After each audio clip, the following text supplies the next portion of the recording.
मेरा कोई नहीं है आपके सिवा। तो जो जो आपने अपना मान रखा वो सब वो घसीट लेंगे, क्योंकि वो कर तुम अकर तुम अन्यथा कर तुम सर्व समर्थ है। दो प्रकार से, या अंदर से विवेक से वैराग्य प्रकट करके, या बाहर से राग ही हटा लेंगे। वो जगह नहीं रखेंगे जिसे आप अपना कह रहे हो। तैयार रहना। और यदि वास्तविक हृदय से ऐसी बात आ जाए तो उसी समय वो महात्मा हो गया। उसी समय करो सत्य, सत्य माने तत्काल। क्षिप्रम भवति धर्मात्मा, उसी समय बहुत जल्दी वो महात्मा बन जाता है। कितना सुंदर सिद्धांत है। रहो न कबहू कतहू कछु मेरो अपनो काम। अब अपने लिए कोई कार्य नहीं रह गया। अपने लिए कितना कार्य था कि संसार में कोई हमारा न रह जाए। लोग रोते हैं इस बात पर, हमें संसार में कोई प्यार नहीं करता, कोई अपना नहीं। तो यही तो सिद्धि है। आओ इधर, हमारे मार्ग में ये लाभ है कि कोई हमें प्यार न करे। भर्तृहरि जी ने भगवान शंकर से प्रसन्न हुए, प्रकट हुए तो वरदान मांगा कि कभी कोई सम्मान से मुझे एक टुकड़ा भी न दे, क्योंकि ये सम्मान, ये प्यार प्रभु से विमुख कर देता है। देखो हम जी तुम्हारे बिना जी नहीं सकते, तुम चले गए तो मेरा क्या होगा।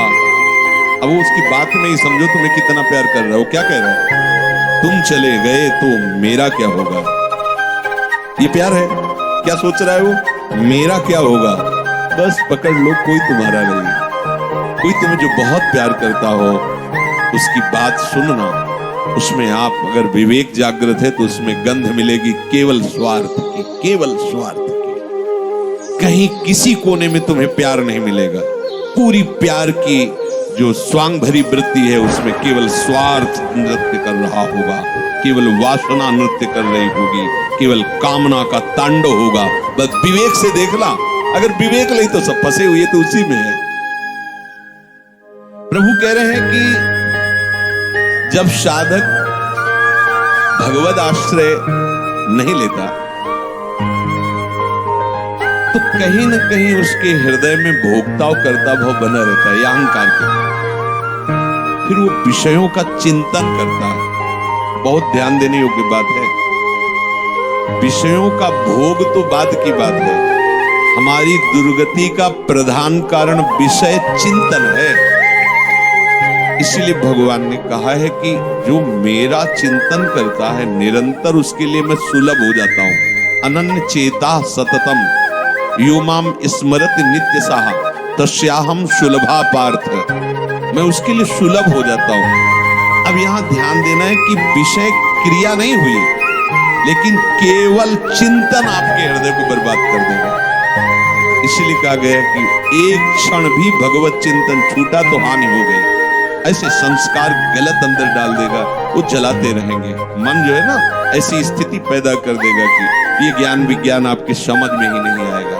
ध्यायतु विषयान पुंसः, प्रभु का आश्रय ना लेने के कारण, प्रभु के परायण ना होने के कारण, निरंतर भगवत चिंतन ना होने के कारण जो अंतर होता है वो विषय चिंतन होता है। ध्यान देना। दीर्घकाल निरंतर सत्कार सेवितो दृढ़ भूमि। जब दीर्घकाल तक निरंतर भगवत चिंतन का अभ्यास किया जाता है तो दृढ़ भूमि वो इतना पक्का हो जाता है कि फिर आप छोड़ना भी चाहो तो नहीं छोड़ सकते। जैसे विषयी पुरुष भले कहीं भागवतिक स्थान में भी बैठा हो पर वो अपना ही दृश्य देखेगा, अपना ही चिंतन करेगा। ऐसे भागवतिक पुरुष भले ही वो विषय प्रपंच में बैठा हो लेकिन वो अपना ही दृश्य देखेगा, अपना ही चिंतन करेगा। तो जो भगवत परायण नहीं होते, प्रभु का निरंतर चिंतन नहीं करते, उनका विषय चिंतन ही होता है। वो विषय चिंतन ही करता है ऐसा नहीं कह रहे, स्वाभाविक होता है विषय चिंतन उससे, क्योंकि भगवत परायण नहीं है। निरंतर भगवत भजन का अभ्यास नहीं किया तो होगा क्या? विषयों को भोगता रहा है। उसी कर्तृत्व भोक्तृत्व भाव का चिंतन होता है। ये बहुत खतरनाक स्थिति, प्रायः इसी स्थिति में पूरा संसार है। बैठे बैठे बस वही चल रहा है, ये किया वो करूंगा, ऐसा बना लिया वैसा बना लूंगा, अब इतना ऐसा हो जाए फिर वैसा हो, और ये सब का सोचते सोचते काल आ गया, मृत्यु, शरीर छूटा। अब जो सोच रहा था, जो सोचा उसके परिणाम से दूसरी योनि मिली, बस यही चक्र चल रहा है। जब ये प्रभु का चिंतन करता है तो संसार का चिंतन जो स्वाभाविक होता रहता था अब हो तो रहा है। देखो ना, जैसे हम नाम जप करते हैं, भगवत चिंतन की चेष्टा करते हैं तो बड़ी जोर से गंदगी आती है। ये सबका अनुभव है जो भजन करते हैं, बड़ी जोर से, जैसे कि दरिया में उफान आ गया हो।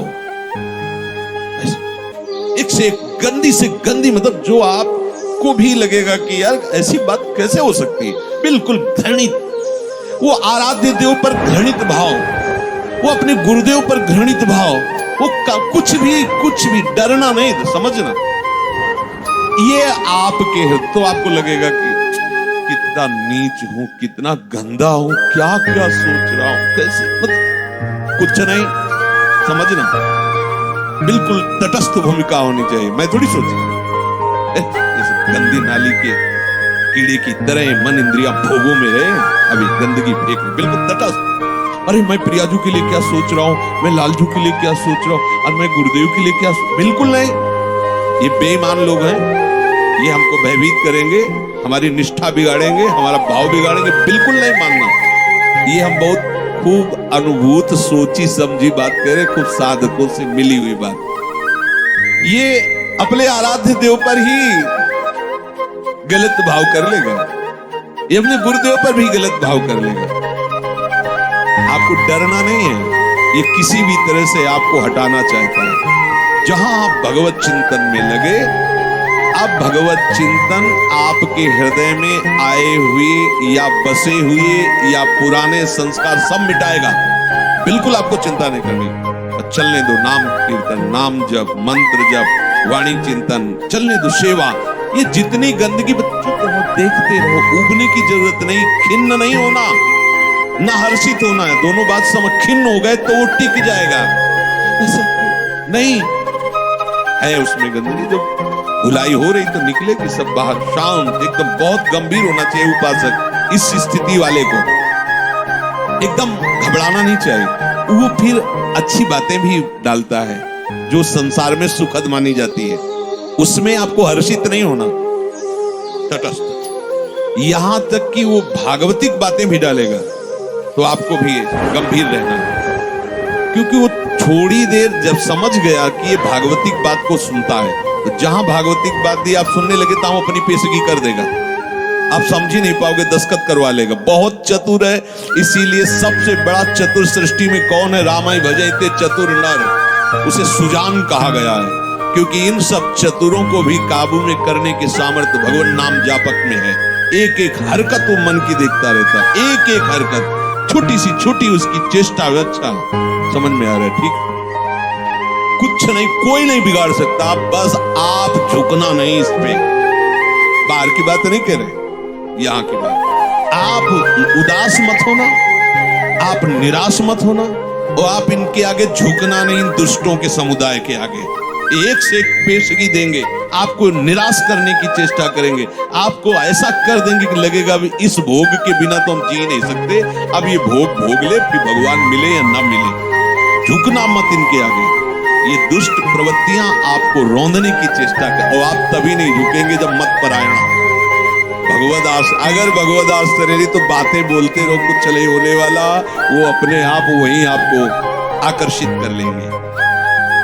तो जो भगवद आश्रय छोड़ चुका है और संसार का आश्रय लिए है, तो चाहे जितनी चतुराई करे, संसार का ही चिंतन होगा। और संसार का चिंतन है विषयों का चिंतन, और विषयों का चिंतन है दुर्गति। स्पष्ट समझ लीजिए, क्योंकि विषय चिंतन में राग, प्रियता, आसक्ति पैदा होती है। जैसे विषय चिंतन होता है तो उस विषय चिंतन के प्रति राग होता है, प्रियता होती है। अगर ये वस्तु मिल जाती आज खाने को, ये भोगने को, ये देखने को, ये सुनने को, मजा आ जाता, आनंद आ जाता। ऐसा राग, प्रियता और आसक्ति और विषय सेवन की ललक अब रहा नहीं जा रहा। ये कब शुरू हुआ? विषय चिंतन से। ध्यान रखना, ध्यायतो विषयान पुंसः संगस्तेषुपजायते। विषयों का ध्यान करने से, चिंतन करने से विषय संग अर्थात आसक्ति उसके हृदय में प्रकट होती है। अब तो रहा नहीं जा रहा, अब वो भटक रहा है, क्या करूं, कैसे करूं, कहां वो पाऊं, ललक रहा है। बड़ी दुर्गति की ये स्थिति होती है। प्रायः हर साधक इस आग से जल करके आगे निकलता है। आग बुझाने की चेष्टा मत करना। इसमें अगर आपने थोड़ी भी बैलेंस बनाने की कोशिश की तो मार्ग छूट जाएगा। इस आग से ही निकलना है, पक्का तय करो। आग को बुझा करके निकलना है, कभी नहीं, निकल ही नहीं सकते। और जब आप इस आग में कूदोगे तो ये आग जलाएगी नहीं, चंदन हो जाएगी। बाहर से तुम्हें लपटें दिखाई देंगी और जब अंदर प्रवेश करोगे कि हे प्रभु आपके लिए मैं जलूंगा, तो कहीं भी धुआं भी प्रवेश नहीं हुआ विभीषण के घर में। पूरी लंका राख हो गई। एक विभीषण कर गृह, पूरा संसार जल रहा है, कामाग्नि क्रोधाग्नि लोभ, लेकिन भक्तों के हृदय में उसका धुआं भी प्रवेश नहीं करता, क्योंकि वहां भगवान का आश्रय है। विषयों का सेवन शरीर से भी ज्यादा घातक है मानसिक सेवन। समझना, साधक क्या समझता है कि मैंने कोई क्रिया तो की नहीं, अच्छा बहुत चतुर है, मानसिक पाप लगता नहीं। कलिकर एक पुनीत प्रतापा, मानस पुण्य होए और नहीं पापा, वो बैठे बैठे बस। गलत बात समझिए। शारीरिक सेवन से ज्यादा गंदगी पैदा होती मानसिक चिंतन से। शारीरिक सेवन से उतना सुखासक्ति नहीं पैदा होती जितनी मानसिक चिंतन से। देखना, जब ये मन आपको किसी भोग के लिए आकर्षित कर रहा हो तब देखना कैसा वो सुख देता है, और जब आप उसी भोग को भोग रहे होंगे तब देखना फिर लगता है कि वो तो जो चिंतन में था वो तो समझो शारीरिक क्रिया से ज्यादा घातक मलिनता पैदा करता है मानसिक भोगों का संयोग। उसमें विषयों की विशेष आसक्ति पैदा हो जाती है। वो ऐसी प्रियता होती कि बार बार हृदय को चूर चूर करती है। देखो ना संसारिक पुरुषों को देखो, अब वो विषय सेवन करे चाहे ना करे, विषय राग उसका नाश कर चुका। ये बहुत समझने की बात है। हम किसी से मिलते नहीं, हम किसी से, लेकिन एकांत बैठकर अगर आप मन के साथ विषयों में विचरण कर रहे हैं तो आप में और एक घोर संसारी में कोई अंतर नहीं है। संसारी को तो एक दैन्यता भी रहती कि मैं बड़ा नीच हूं, कामी हूं, और अपने अंदर एक अहंकार रहता है कि मैं बैरागी हूं, मैं महात्मा हूं। समझते रहे ना, शरीर से क्रिया नहीं हुई पर मानसिक आप उसका संयोग सुख चिंतन के द्वारा, तो आप बहुत मलिन हो रहे हैं, आप अपना बहुत बुरी तरह से पतन कर रहे हैं। ये भगवत वाणी है। तो होता है ना स्वाभाविक, उसमें हम क्या कर सकते हैं? उसमें नाम जप कर सकते हैं आप, वही तो डिलीट करेगा, चतुराई नहीं। कई बार सत्संग में कहा, कुछ भी चल रहा है अंदर, मन फेंक रहा है राधा राधा राधा राधा, ये जो आपका राधा राधा चल रहा है ना, एक भी चाल उसकी नहीं चलने देगा। वो चाहे जो विषय सेवन की बात, विषय सुख की बार बार राधा, तो जलाएगा तुमको। बंद करो ये राधा नाम, पहले हम जो पेश कर रहे हैं उसमें तन्मय हो, बस आप छोड़ना नहीं तो हान हरिवंश के नाम अंतर परे। कहे हनुमंत विपत्ति प्रभु सोई, जब तो सुमिरन, यही विपत्ति फंसा देगा। अरे बहुत विचित्र है, बहुत विचित्र है। लड़खड़ा कर कदम वहीं खड़े हो जाएंगे जहां चिंतन चल रहा है। बहुत घृणित मन की ये चिंतन वाली वृत्ति आपको क्रिया में उतार देगी, आप रुक नहीं पाएंगे। संगात संजायते कामः, जब आप विषयों का ध्यान दीजिए, ध्यायतो विषयान पुंसः, ये होगा सबके होता है। जब लोग बात, अरे हम तो समझते नहीं थे, ये काम ही है, आश्चर्य की बात है, कोई आश्चर्य की बात नहीं। हाँ, ये आश्चर्य की बात की ब्रह्मचारी है, ये आश्चर्य की बात। ऐसे सृष्टि में और ये ब्रह्मचर्य, अब प्रणाम की बात, ये आश्चर्य। कामी वो कोई आश्चर्य की बात नहीं, कोई भी हो, यहां से लेकर ऊपर तक, ब्रह्मलोक तक, कोई भी हो, कहीं भी, इसी का तो शासन है, इसी का तो राज्य है, और सब इसी संकल्प काम से ही पैदा हुए हैं। कोई अगर ये कहेगा सब व्यर्थ की बात है, अगर कोई बचा है तो लाडली लाल के चरणों की ठसक में जो बैठा हुआ उनके चिंतन में है, अब कहीं गुंजाइश ही नहीं कोई। और अगर वो भी थोड़ी देर के लिए भी विषय चिंतन करेगा तो थोड़ी देर के लिए रौंदा जाएगा, ध्यान रखना। इसीलिए है दीर्घकाल निरंतर सत्कार सेवितो, दीर्घ काल तक आदर पूर्वक निरंतर भजन परायण रहो, जगह ही नहीं रहेगी, सब डिलीट, सब खत्म हो गया। आप देखना, नाच पड़ोगे, जैसे जैसे आपकी निष्कामता बढ़ती जाएगी वैसे वैसे मतवालापन, ऐसा जैसे कोई मदिरा पिए हो और झूमता हुआ चल रहा है, उसको कुछ नजर नहीं आ रहा, ऐसे ही नाम की मादकता जब चढ़ती है, मस्त हो जाओगे। ये बड़े बड़े महात्माओं ने किया है, इस नाम का रसाशोपान किया है, रूप रसाशोपान किया है। जैसी तरिवंश निकट दासी जन लोचन चसक रसासो घटकत। जब आपका विषय चिंतन चल रहा है, यदि नाम नहीं चल रहा तो खतरे में अपने को डाल रहे हो, और नाम चल रहा है तो तुम्हें परेशान होने की जरूरत नहीं, कुछ नहीं कर पाएगा, कुछ नहीं। ये बहुत बड़ा पहरेदार है, आपको गिरने नहीं देगा, उनकी एक भी संस्कार वृत्ति आपके हृदय में बनने नहीं देगा। अपने पास बहुत बड़ा पावर है नाम, इसीलिए तो जो इस रहस्य को समझ जाते हो बलिहारी होते हैं संतों की, गुरुदेव की, कि आपकी कृपा से वो चीज मिली, पायो जी पायो मैंने राम रतन धन पाया। ये नाम ऐसा महामहिम, भगवान को अधीन कर ले, मन की क्या बात है, मन अधीन हो ये क्या बात है। भगवान को अधे सुमिर पवन सुत पावन नामू, अपने बस करी राखे रामू। जब भगवान को अधीन कर लेता है तो ये तो मन की तो बात जाने दो, इंद्रियों की बात जान, पर आप क्या करते हैं, जब विषय चिंतन कर रहे होते हैं तब आप नाम को छोड़ देते हैं। बस ये गलत बात हो गई, अब आप नहीं समझ सकते। और नाम चल रहा है तो याद रखो, बिल्कुल कुछ नहीं बिगाड़ सकता है, कुछ भी चिंतन करता रहे, तुम परेशान मत होना, ये अपने आप आपके सामने शरणागत हो जाएगा, मन शरणागत हो जाएगा, अपने आप हो जाएगा। आप जैसा चाहोगे वैसे ही चलेगा, बस नाम न छोड़ना। नाम छोड़ दिया फिर ये बातों से बस में होने वाला नहीं है।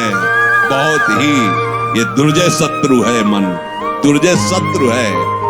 नाम की कृपा से जब ये मित्र बन जाता है तो इससे बना सुख देने वाला भी कोई नहीं होता, ये भी बात समझ लेना। और जब नाम नहीं चलता है, विषयों का चिंतन करता है, तो इससे बड़ा दुख देने वाला कोई दुश्मन नहीं है। संगास्तेषु उपजायते, ये मन चिंतन करके विषयों में राग पैदा कर देता है, कैसे वो भोग मिले। अब तो जीवन बेकार लगता है बिना उसके भोगे। और सही बात, न उसे रात में नींद आती है, न दिन में उसे किसी से मिलना अच्छा लगता है। जैसी प्रेमी की स्थिति होती ना, ऐसे कामी की भी हो जाती है। बस उसको वही बात, कब मिले, कब देखूं, कब भोगूं, बस अंदर जिस विषय में तन्मय हुआ वो इसी विषय के लिए।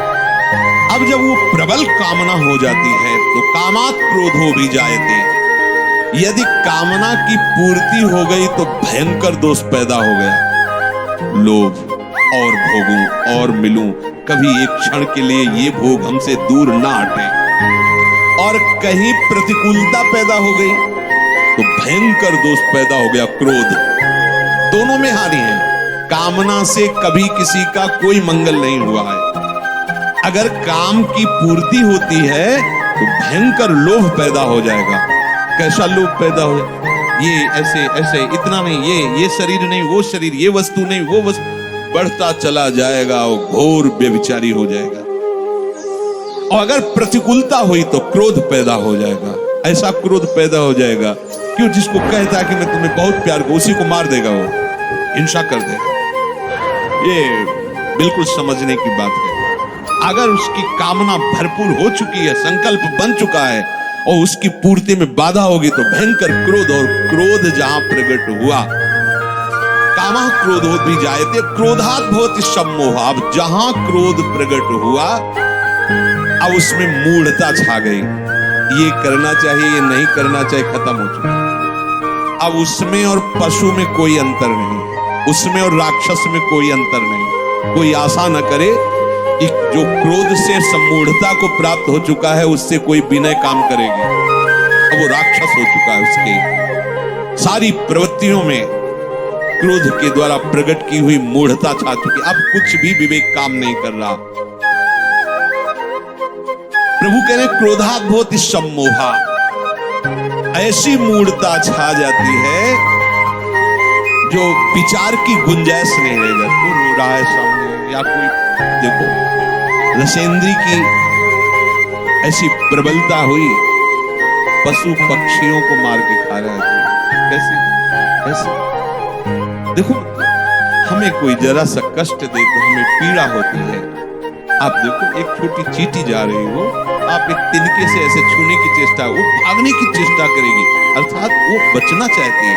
ऐसे हर जीव, कैसी मूढ़ता छा गई, जीवों की हत्या करके उनके शरीर को खाते हैं। मनुष्य बढ़िया कपड़ा पहन करके, बढ़िया सुंदर भोग सामग्रियां हैं, खाइए पिए, खूब भजन कीजिए, नाम कीर्तन कीजिए, भगवद आश्रित, किसी को कष्ट देने के लिए, अपनी रसेंद्री के लिए। ऐसे ही प्रत्येक इंद्री के लिए जो कामना युक्त हो जाता है वो आसुरी भाव है, राक्षस है। वो देखने में केवल लगता है मनुष्य नहीं, उसकी प्रवृत्ति अंदर से राक्षस है।